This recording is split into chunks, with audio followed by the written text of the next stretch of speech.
The feminist movement in this country. I will not be lectured about sexism and misogyny. Somehow our country is being feminized. Fighting for women's rights has too often become synonymous with man-hating. And basically what feminism has delivered is angry women and feminine men. Sexism, misogyny. Men don't have the benefits of equality either. That this has to stop.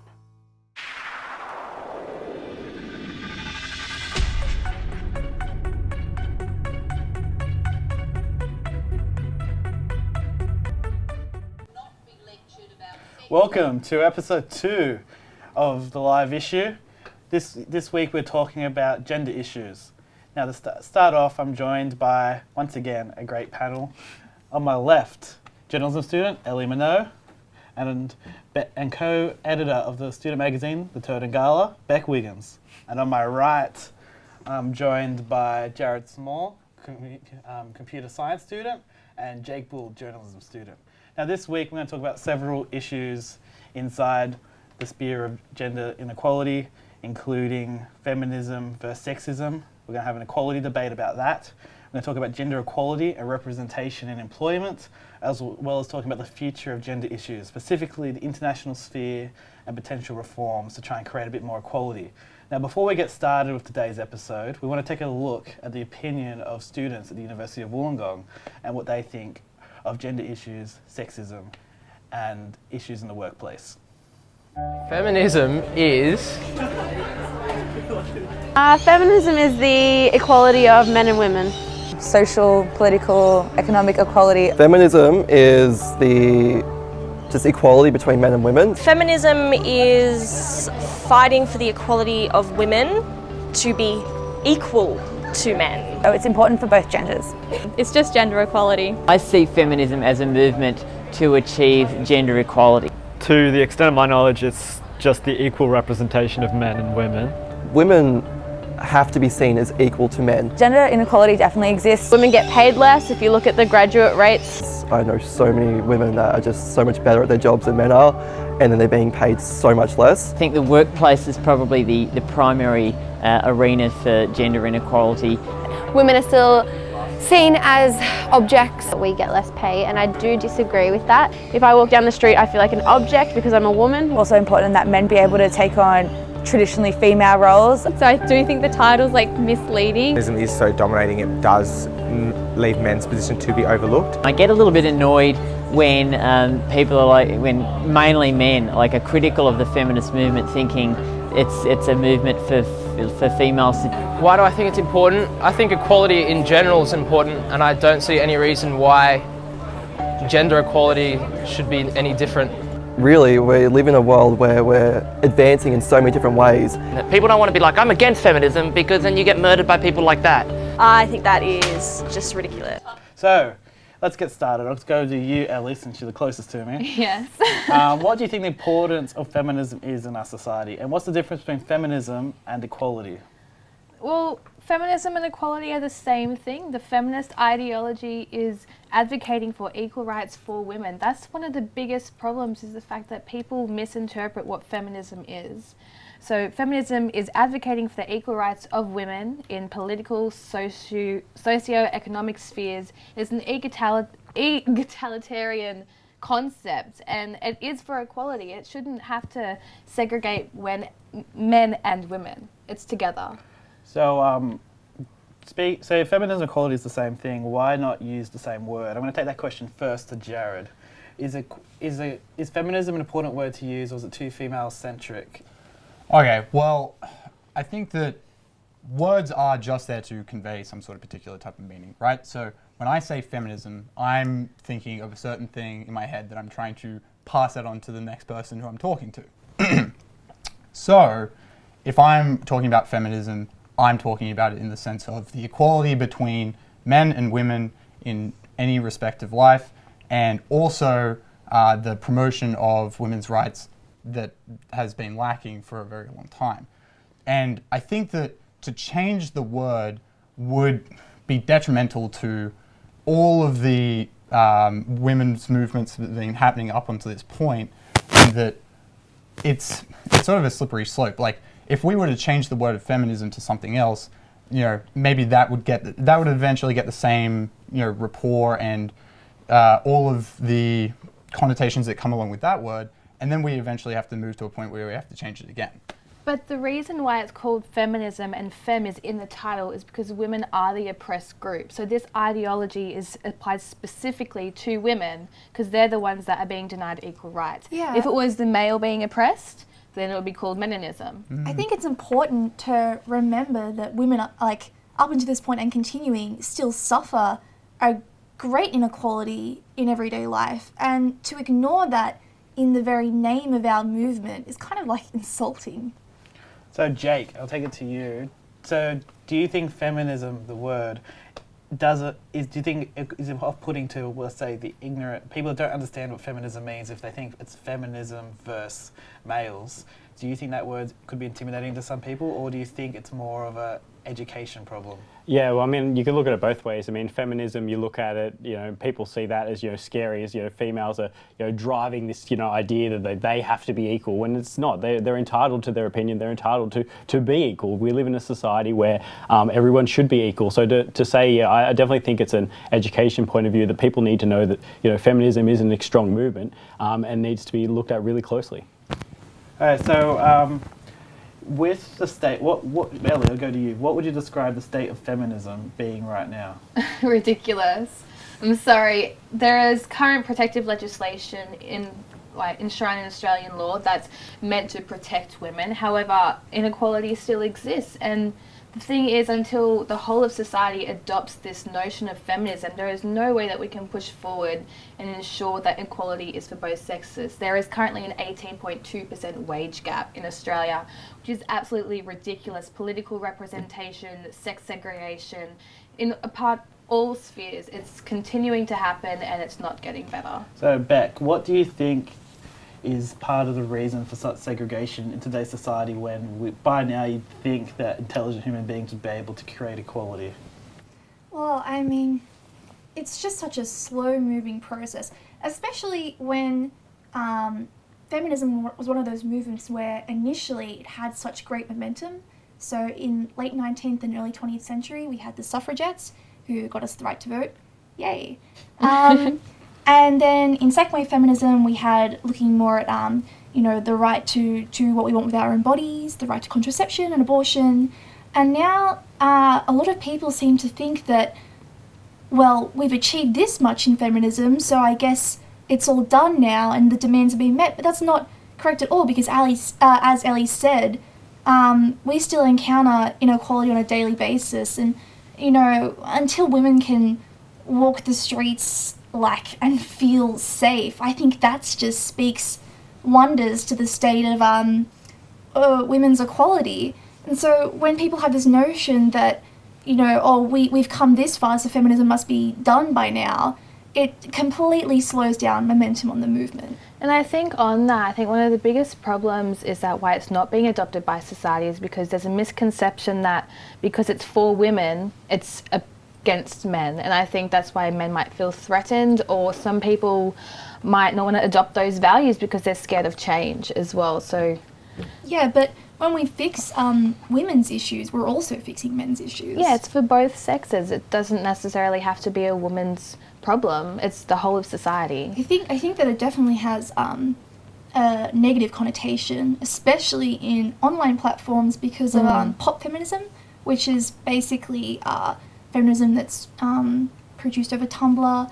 I mean, we have this whole different sort of system now where anyone is able to publish whatever they'd like to, which is great, is the internet.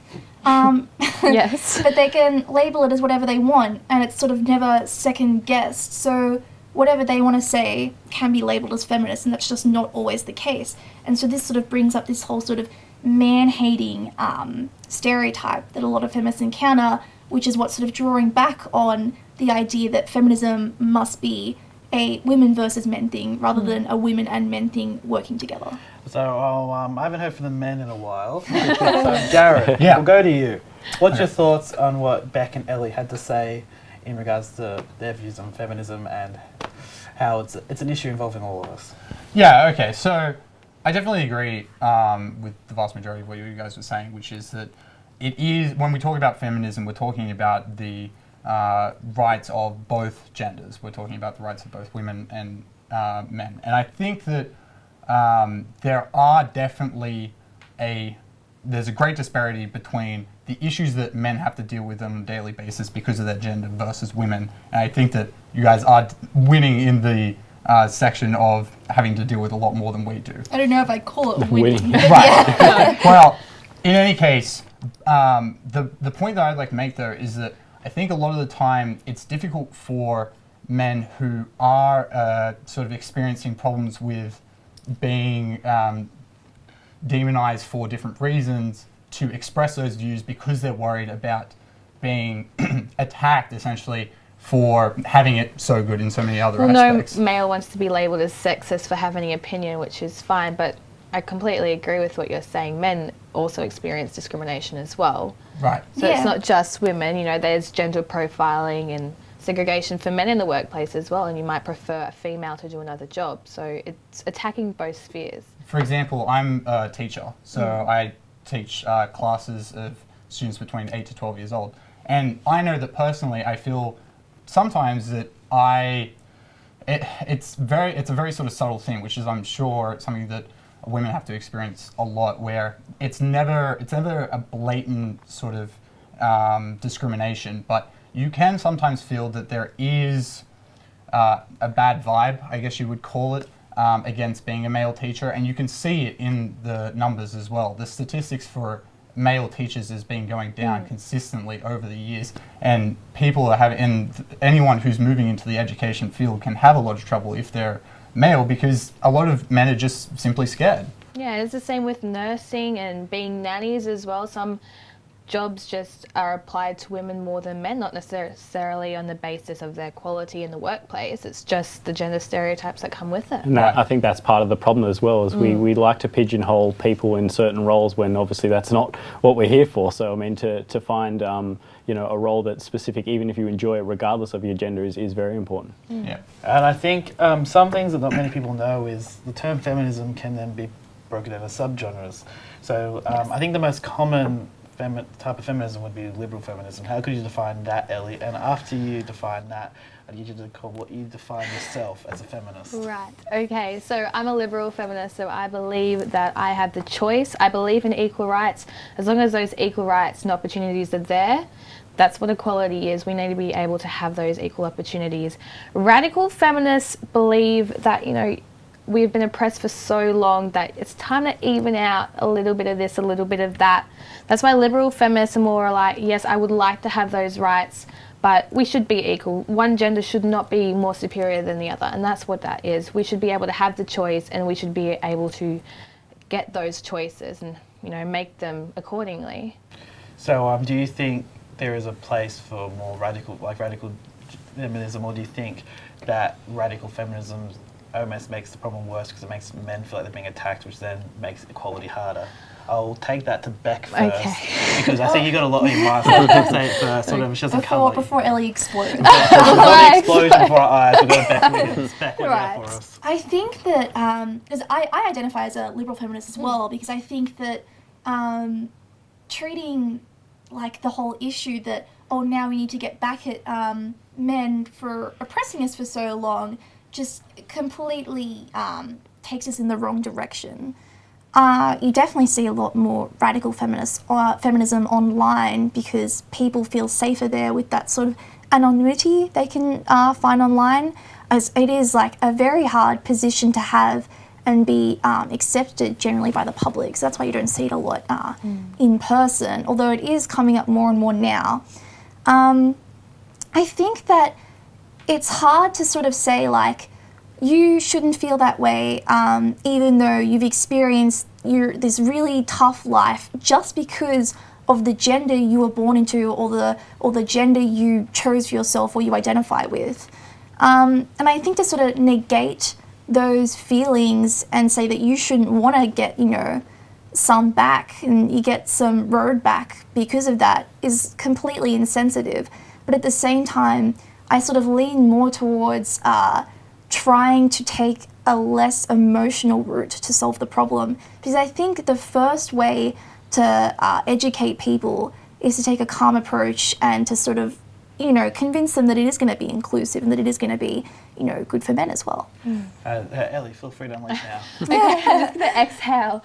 No, I completely agree with the whole emotional approach, because a lot of the radical feminist movements are the ones we remember, but that's where the stereotypes and the negative connotations come from, like bra burning and woman haters. Like, that's not what it's about. We're all advocating for equality, and it's just really, unfortunate that we just can't get it right. So liberal feminists are a little bit more reserved, but they still hold the same beliefs in equality as radical feminists do. They just have a different way of approaching it. So I'll go now, Jared. Do you consider yourself a feminist? Yeah, I do consider myself a feminist. And how important do you think it is that men consider themselves feminists?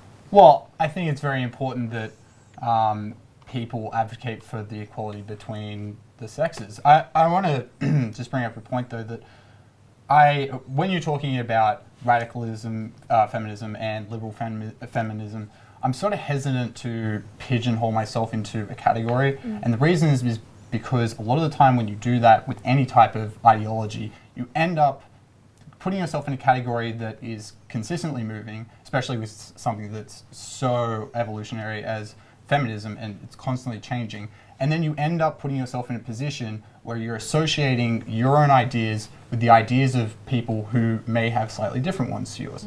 To say a very broad term of feminism, I'm completely okay with saying, but I wouldn't say that I'm a liberal feminist or I'm a radical feminist. If someone asked me what's your position, I would simply just say it. Yeah, so that's a fair point. So Jake, I ask you, do you think separating feminism into different categories then causes tension among those groups rather than everyone focusing on one goal? Yeah, I can definitely see that side of that point of view. I mean, obviously they're all working towards the one goal, but in saying that people have different ways towards going towards that goal. People like to use, social media or other ways to get their message across, whereas other people, go about their day and, use the small little steps, to get their message across as well. So I can see that there's definitely different ways of going about it, but yeah, it could lead to some tension. So I think that brings us, thanks Jake, I think that brings us to an end of our first issue, Inside the Live issue. We'll be back after taking a look at a package we've created to set up our next point, which is gender issues in the workplace.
Okay, before we engage with that video, I've been made aware in the break there's a little bit of leftover tension and fire, which is understandable considering such a vast issue that we're covering.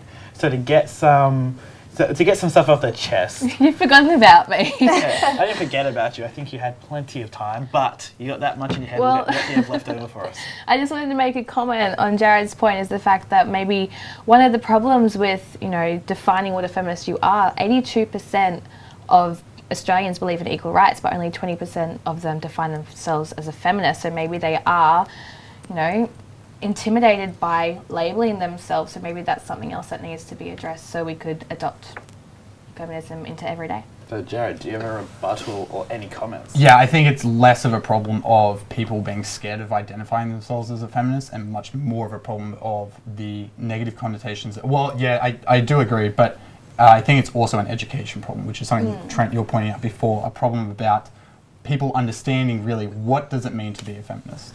So that brings me back to my point. Do you think the word feminism is a hindrance, or do you think it's just a case of perseverance? Can I just jump in here? Feel free. Go for it. So basically, because I love journalism, I was doing some research before this, and although women make up 51% of the population, they just don't have that same sort of equality in the newsroom. So while they are equally employed, they're not equally employed in positions of power. You'll find that in local television, the only role that women lead in is editor, and there's only 7 of those in the whole of the United States. And that's the same in the business district. On the stock exchange list, the 500 top companies, there are no women on the board for CEO or higher positions. There are none whatsoever. It's completely male dominated, and they have no voice in the workplace. Yeah, and so I definitely think, like, especially in media, when you have a newsroom or a media conglomerate that's controlled by men, you're only giving half the picture. Women are being totally misrepresented, and their life experiences can't be adequately explained. And so this whole idea of how can we express feminism then sort of comes into light, because how could that be explained properly without the input of the people it's affecting most? So do we have any, from the blue side of the table, do we have any thoughts? Yeah, I mean, obviously you can't get an opinion across if there's no representation. If women aren't involved in the decision making, then it makes it awfully difficult. I mean, obviously men can voice their opinion on the matter as well, but yeah, I mean, it's definitely not a good sign when you have top 500 businesses with no women represented at all. I'm curious to know why it is you think that happens in the first place. Why is there this giant disparity between the genders in particular workforces? Because I mean, personally, I know that I'm doing computer science, and it's probably somewhere in the region of 90 to 95% male, 5% female. Yeah. Well, this is the whole issue that the gender roles are institutionalized in our society. Women just don't see computer science or engineering or science or mathematics as fields that they can easily enter into. And I can say for a fact that when I walk into lectures that are run by comp-sci lecturers, I feel incredibly uncomfortable because I'm one of the only women in that entire lecture hall, and I can tell that I'm very out of place and I'm not welcomed there. I think it's also because feminism realistically only has started emerging like a lot stronger within the past, not even 60 or so years. And the thing is, when the majority of anti-discrimination and workplace laws were enshrined, it was a patriarchal society. And the thing is, because there's gender profiling, gender stereotypes, that's why the notion of breaking through the glass ceiling emerged, because, women were starting to look into different jobs that they weren't, originally in areas of the work. And it's the same with men are now becoming nurses. So I think people are definitely challenging the issue, but while there's still sexism in the workplace, there's a lack of equality, it's not going to be able to be rectified. So, Jake, what are your thoughts? Do you think, from a younger point of view, do you think the problem of sexism in the workplace comes from a generation gap from before us, from Generation X, or do you think Generation Y and Z are going to have those same thoughts and problems, or do you think when the generational takeover happens, it won't be as much of a problem? I definitely think there is slowly a shift with this generation moving towards a more equality. Obviously, there was, back in the previous generations, the society's views were quite different. You can see that through social media, and the way that, messages are getting across more strongly now for equality. In saying that, though, obviously it's not going to be something that's going to happen overnight, and it may take fewer generations, but definitely think that it is on changing. Now, don't think I forgot about that video package I said we'd come back to. We're coming back right now. So the key of that video package, I think the best person to describe what we saw was Ellie who made it. Yeah, the production staff did a great job, but I want to start with Ellie. We saw a lot of women that would benefit from equality saying they don't need feminism. So do you think that type of thinking is a backward step? Well, I think, with any ideology, there's always going to be opposing views on it. So you have feminism, and now you have anti-feminists that are saying, no, we don't need feminism. And as you saw in that package, they were holding up cards saying, I don't need feminism because I like when men look at my breasts. Like, the amount of face palms I did when I You was still looking got, at... you still got a Yeah, little- exactly. But the thing is, they are taking advantage of the rights that they already have. Let's take back a century ago when women did not have the right to vote. They could not have an education. And they're saying they don't need feminism because they don't know what it's like to not have these rights. I guarantee if you were to take away every right that women now have tomorrow, they would all be tearing up those cards and saying, I'm a feminist now because I'm not equal. And the thing is, we're not equal, and they don't understand that. So they want to say, I don't need feminism, but we really need more feminism. And I think that comes back to the whole education thing, that people aren't being made aware of how, obviously the bigger the issue is, and, look at that and something so simple as that, it really is worrying. Yeah, and I feel like this once again relates to like the demonization of feminism. There's a great book by Toril Moy called Feminism the F Word, I'm Not a Feminist But. And basically she talks about a whole classroom of female students who will preface every sort of like unconventional gender related topic with I'm not a feminist but. So it's this whole idea of a lot of people following the ideals of feminism but not wanting to put that sort of label on it.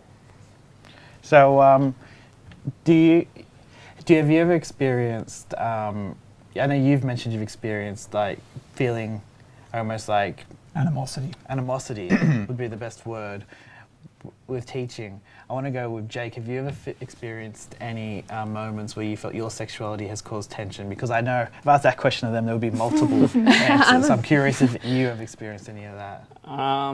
Not to my, the one that's anything that jumps out at me. But you definitely see it, depending on, going for job interviews, stuff like that. I've noticed, when I went to work at a bottle shop, I was like, it was all obviously male oriented, which is, bizarre, to think. But so I have noticed, examples of gender inequality, but not specifically to me. I think it might be more of gender stereotyping, right? So when you're put in a position where you feel like you have to act a particular way to meet the stereotypes of, being a male, having to clink beers and watch sports and, even demonize women sometimes. Sometimes it's expected of you to do that, and I've definitely been in positions before where I can see, you can see just going out to like a club or going out to the city, people, wolf whistling, sexualizing women, and then turning to you and expecting you to do the same thing as sort of a way of reinforcing to them that it's okay for that to be happening in the first place. Well, look at the example of Julia Gillard. She was Australia's first Prime Minister, so first female, let's hope not, first female Prime Minister. And I think one of the biggest problems with her was that fact that everyone had placed such a burden upon her because she was the first female Prime Minister. They expected her to be different. So people weren't questioning how she was going to lead. They were questioning if she could lead. And the thing is, she was labelled as barren because she chose to not have a family but to pursue a political career. However, if a male does that, that term would never be addressed to like a male Prime Minister. And another thing raised with that as well, throughout the media, obviously people were commenting on what, she was wearing rather than her policies. Like, it got to the point where it was more important, the news of what she wore that day rather than what she actually said. It was crazy to me that in order for Tony Abbott to receive that same sort of wardrobe attention, he had to be in a pair of red budgie smugglers. Speedos, or eating an onion as well. Blue? Yeah. versus her navy pantsuit. How scandalous. God forbid. So I'll take it to you guys. I asked them about experiences. How often would you say that you experience different treatment based on your gender? Wow, okay. How much On a time daily. do we have? Okay, in the workplace, I'm a bartender, so the objectification of women and the sexualization of women is prominent, very much so. There are a lot of comments that are made towards me because I am a female. I know as well that I have been particularly hired for jobs because I am a female, so obviously there's segregation against men in that aspect, but I think I don't get a lot of respect in my job by patrons. So how do you feel when you know you received a job because you're a female? Well, I'm qualified for the job. that this is one of the things with, at the moment, they're talking about political representation of women. So they want to allocate certain seats for women in the Australian Parliament. And one of the debates is that they're not earning it, it's just there for them to take. So I believe I am a qualified, person to work the job, and I do believe that's why I got the job. However, I know that there is a demographic for bartending. Stereotypically, it's usually females and male glassies, and that's just kind of what happens. We do have male bartenders, but it is just what happens. All right, so I'll go to Beck.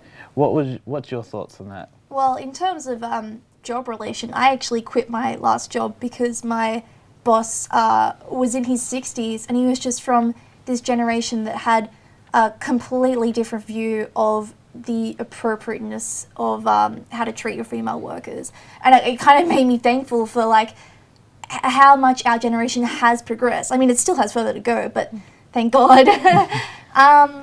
It's just so frustrating when you're out and you have to put up with stuff from guys. Like, you're talking about working as a bartender, but it's not even like when you're working, it's also just down the street. Wolf whistling. What do you expect us to do when you wolf whistle? Turn around and be like, hey! I was walking through a train carriage once to go to the bathroom, and some guy was trying to chat me up, and then I ignored him, and on the way back, he threw some gender slurs at me because I hadn't given him the time of day, which I thought was an interesting sort of tactic. And it's just sort of, it's crazy to me that in this day and age, that is still a major issue. Like, we should be way past this by now. And I feel like, that couple having the argument, like, I told you about this 1,000 times and you're still doing it. I think we're going to break up society. Like, it's the same issue in just, it's continuous. It's an older issue, and it's just in current debates. It's just continuously being brought up in conversation because it hasn't been resolved yet. So this reminds me, gender stereotypes was a point that was made earlier. And I once worked at a company that was pretty much about 98% men, and we got a new manager and he sent out an email to tell us about himself, and basically half of it was explaining how he doesn't watch sport, so don't expect him to talk to you about sport. No, but it's hobbies and interests stereotypes. Yes, I mean, I like sport. That's what I mean. So do you guys think that there's a generally unfair gender stereotypes, that you're expected to be interested in one thing or you're expected to know one thing? Yeah, definitely. I mean, growing up, I was kind of like a tomboy, and I didn't really go shopping. You're nodding, sir. Well, look, I go to the gym every day. I used to play rugby league tackle football, but at the same time, I've done modelling. It doesn't really matter. It's about, what hobbies and interests you are. That shouldn't have to be applied in the workspace. Yeah, but even deeper than that, like, I feel like there's a whole sort of personality surrounded around these two genders. There's actually a great documentary coming out called The Mask I Wear, which looks at how men from such a young age are taught that they can't have emotions because that's just not what their gender does. Because we're the weak, emotional ones, and they're the strong, emotionless ones. Well, Emma Watson talked about that in her United Nations speech when she addressed the Assembly, and said, she was called bossy because she wanted to take control and direct plays, and then her male friends didn't want to show emotions because it was defined to be as feminine. So it affects men as well. Like, how many men do you hear say, I don't cry? And why is that? Is that because it's a feminine thing? And this I feel like this also comes back to the fact that while the rates of depression in women are higher, the rates of suicide in men are enormously higher. Yeah, because, I mean, bottling that stuff up, it's just not good for anyone. And so I think breaking down these gender stereotypes is such a hugely important issue. Yeah, men that say they've never cried haven't seen King Kong. That movie gets me every time.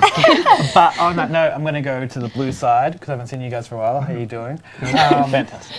So have you ever felt like you were expected to fill a certain role that you don't generally feel? Is it an aspect of your personality that people just tend to expect from you based on your gender? Well, the interesting case study, because unfortunately I am the person who fits that stereotype perfectly. So Beck was talking about before that, sometimes you feel as if men can't, express any sort of emotion. And I'm just one of those type of people who I don't get very So emotional. if I pinch you right now, you won't cry. No, not at all. I'm But a, have I'm you a seen rock. King Kong? I That's the real question. I weld, No, but I got well, close. if you weld, Yeah, so right. it gets you close. Right. But no, I think the thing is that sometimes it can, work both ways, and I might, never really get that emotional. But sometimes I think, is that because it's been so institutionalized in society, and it's so difficult to sort of see where your environment impacts end and your personality and your genetics begin. Would I have been a much more emotional person had I been raised in a society where men and women cried just as much at King Kong? I don't know. Maybe you just needed a bit more of a cuddle Probably. growing up. So Jake, I ask you the same question. Do you ever feel something is expected of you based on your gender, and do you ever feel like you don't meet any of those expectations? Yeah, definitely. I mean, everyone has this idea, the whole sports thing. I am a sports fan, but growing up, that was always a thing. You had to be athletic. You had to be. I was pretty uncoordinated, Yeah. so High five over so there. that didn't help. But growing up, my parents were big on sport and being athletic and stuff like that. So I've definitely experienced that. Obviously also liking comic books and stuff like that. It's not. Having both sides of that thing is hard to fit into one stereotype. Yeah, so I think, well, before I finish this point, so we don't have any leftover angst. Actually, I was gonna... That's final points. So you're Why does it come to us? you're already gearing up, Beck. So I'll give you your first crack at your final point for this topic. Well, just when you mentioned comic books, I got a bit excited. I feel like that's another sort of gender issue entirely, is the acceptance of women in geek culture, because that is sort of like a very male-dominated sector of subcultures. It's just so hard to enter into. And, we had the whole issue of the fake geek girl a couple of years ago, which is still going on now. And as someone who enjoys that kind of thing, that's been crazy difficult to sort of like make my imprint in that subculture. So last point, we'll go to Jake for his last point. We'll go Inside, out, Don't you outside, forget inside, about me. I won't, but I feel like we'll finish strong with you, Ellie. So calm Alright, down. We'll go with Jake. awesome. Yeah. I mean, I definitely think that we are making steps towards equality, but like we've said throughout the whole thing, there is still a lot of room to go. Definitely moving towards that, and it definitely comes back to an education thing and making sure that people are educated and having an informed discussion rather than basing it based on stereotypes and opinions that have been gone throughout generations. Thank you, Jake. Okay, Jared, this is a second point. We've got one more point, but your final point for this? Well, I would say more than anything, this is a process, right? And this is a process that we've been going through for relatively not that long. And I think we have to go through a process with racism, with any other type of social change. It takes a very long time. And I think that it will continue. I think that we will, at some point, get to a stage where no one raises an eyebrow when there's a female prime minister. No one cares when there's a female running the news desk. I think we need to, and that's the tipping point, right? When it's not that this is accepted, but when no one cares, when no one even thinks about it. Yeah, I can feel her raring to go. Ellie, Beck or myself? final point. Well, Alright. Beck's had her final Yeah, point. I You jumped in can wait till first. point number 3, Beck. Ellie's final point. For point Alright. number 2, bring us home. Okay, I think with any new ideology, it needs to be consistently challenged, and that is not necessarily happening at the moment. Like, if you looked at the notion of democracy, if we didn't consistently apply democracy, we would have anarchy in the streets, and that's what's happening. We're not consistently applying feminism, so there is inequality. So I would hate to think that I will be denied in any area future in my life because I am a woman. I think society is better than that, and we're more capable than that. So it needs to be challenged and it needs to be addressed and just consistent. Yeah, that brings us to an end of point number 2, gender issues in the workplace. Now, after this, it'll be time to move on to a new future for gender issues.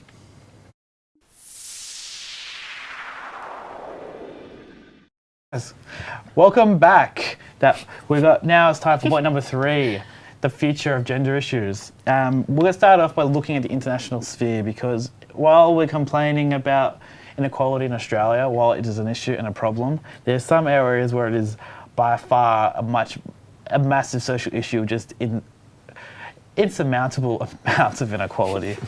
Now, I'll get someone to paint a picture for me. Ellie, can you set me the scene? I get to go again. Okay. Well, you don't have to. No, that's fine. That's fine. I'm not complaining. That's fine.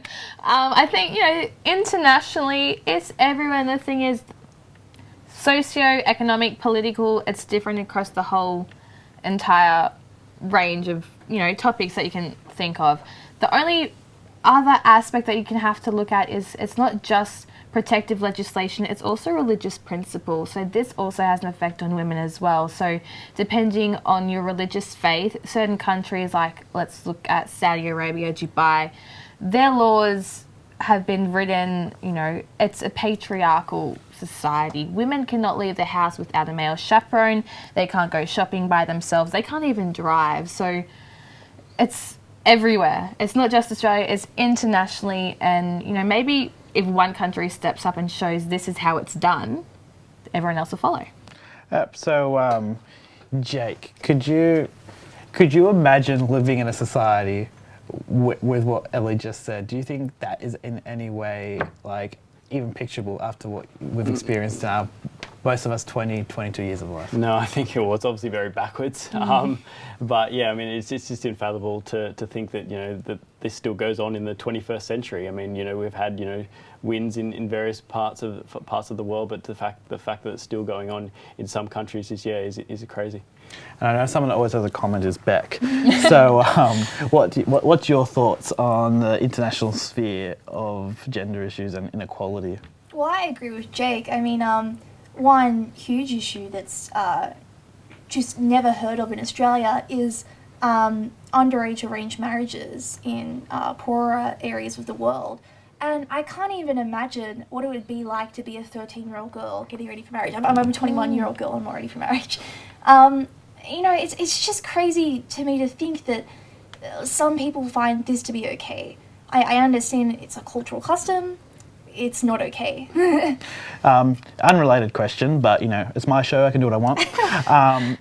Tinder, as opposed to arranged marriages, does Tinder empower or degrade women?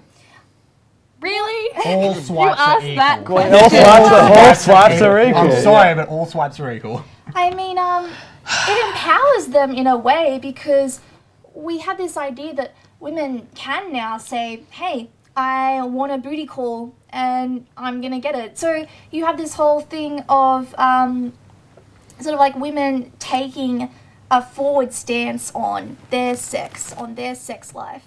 And that's just never happened before. And products like Tinder are making that so much more accessible now, where they can be the ones who are sort of in charge in the bedroom, or they don't have to be embarrassed about having a sexuality, about having a libido. But at the same time, have you seen the way that some people talk to women on Tinder? It's not nice. I can feel the heat coming off Ellie. I can feel the radiation, so I'm going to go to Jared. What's your thoughts? I'm glad you did. Okay, here's the situation. Tinder is a platform, right? Tinder is a platform that enables people to act a particular way. There's always, sort of little intricacies and nuances that steer you in a particular direction. You're probably not going to find your wife or husband on Tinder. That's the situation. It could happen. Maybe, we don't know. But I think that I definitely agree with what Beck is saying. That, women, and it goes to the international sphere as well. When you give women the choice, they can choose to behave however they wish, okay? And it's the same for men. If I am on Tinder and I'm using it as a way of, getting a booty call, whatever, then I have the freedom to, throw away people who I think are unattractive and only talk to the people who I think are attractive, and everyone, both genders included, have the ability to do that. Yeah, Okay. I feel like it's less of a feminism issue and more like a are you a good person issue. Right. The answer is no. I'm going to steal a quote from Jared. Every swipe is equal. Jake, do you think Tinder creates equality? Because like a girl get swiped means just as much as a guy swipes, so she can choose what guy she wants to talk to. It's better than the club when you just have. Is it better than just the club when you just have guys hitting on girls? Or do you think it creates equality? That's your question, Jake. Okay, it's a very tough one. Thanks. I love giving you the tough ones, Jake. I'm getting equalised over there. So no, but I mean, yeah, by definition, it is equal, but inverted commas. Yeah. But there's still like Beck said, people can choose to write what they do, and some of them are horrible things they've written on Tinder. But yeah, I mean, by definition, I guess you could say it's sort of equality. Yeah. You should become a politician, Jake. Yeah. You navigated that tough question. Sitting on the fence. That is my. Yeah, you started that perfectly. That's a very great non-opinion you have. And I can't go any longer without getting physically beaten, without going to probably a very talented and distinguished panel member, Ellie. Now, feel free. You've got an open slather. Open. Thoughts on Tinder? Well, honestly, I'm kind of glad now that you came to me last because I've had time to calm down from when you first brought up Tinder. It's not a feminist issue, it's a societal issue. I completely agree. There's equal choice, equal representation. However, there is degrading of women. I know that from things that you've seen, the way in which men talk to women, but that's not a feminist issue. It's each to their own. So you think each swipe is equal? Each swipe is equal? Well, it's just so shallow. So Tinder is shallow. That's the definition. That's what it's designed for. Like Tinder is giving people the ability to do the club scene without having to drink, without having to leave their lounge. Yeah, exactly. I think the best part of the club scene. Not even close. I feel like we're just divulging down a different path. How technology's, hurting the way we interact with each other. Feminism-wise, Tinder is not a feminist issue. All right, well, we'll get back to the feminist issues. Yes. I enjoyed that in the chat, but let's move back. So, proposed reforms. What do you think? Give us some of the proposed reforms you think are happening that could help equality and feminism. Oh, like I said, that has to be consistently challenged for it to be effective. Though I think one of the biggest things that are missing at the moment would be the lack of male conversation in feminism. They need to be included more because it's an issue that goes across both genders. Emma Watson, in her address to the United Nations, formally invited men to be part of the discussion. So I think, feminism, it's looking for equality for both sexes, so both sexes need to be involved in ways to reach for equality. So, Beck, is there any magic solution to creating more equality? Not that I can see. As Jared said before, it's just a very long process. I mean, obviously there's active steps we can take and active steps backwards we can take. We don't want to take those ones. It's just going to be a long haul. Something that's really institutionalized in society is always going to be hard to undo and to fix. Yeah, if only life was more like Tinder. Yeah. Exhale. So simple. So simple. If life was like Tinder, fix all our problems. Yeah. But from a boy's point of view, from the blue table, is there any way in your mind, from our perspective, that we could enhance equality? Is there any simple solutions? Well, I wouldn't say simple solutions, but on the legislative point, I think one of the biggest drivers for the wage gap for equal work is the fact that a lot of times when women are hired, or aren't hired specifically, it's done because employers know that maternal leave is an issue. And I think that if we were to create legislation making maternal and paternal leave compulsory, that's one of the best ways to take away the economic incentive for hiring a man over hiring a female, especially when you get to the age ranges of around 30. That's when a lot of college-educated women drop out of the workforce because they have to take care of any of the children that especially if they don't have, because they have that maternal leave, but maybe the father doesn't, they don't have the option to leave work.